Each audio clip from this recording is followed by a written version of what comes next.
Hi guys, good morning. Kagigising lang natin guys.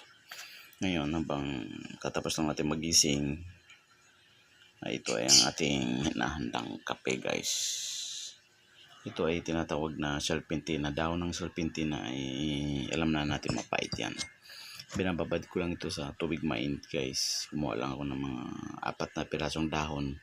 Binababad ko lang ito sa tubig na mainit. Para ito ang ginagawa kong kape tuwing umaga ito guys.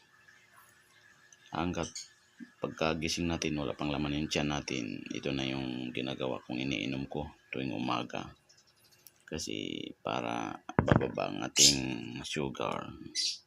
Mataas kasi ang ating sugar tsaka ito yung gamot ko, tinaman nyo guys. Diba?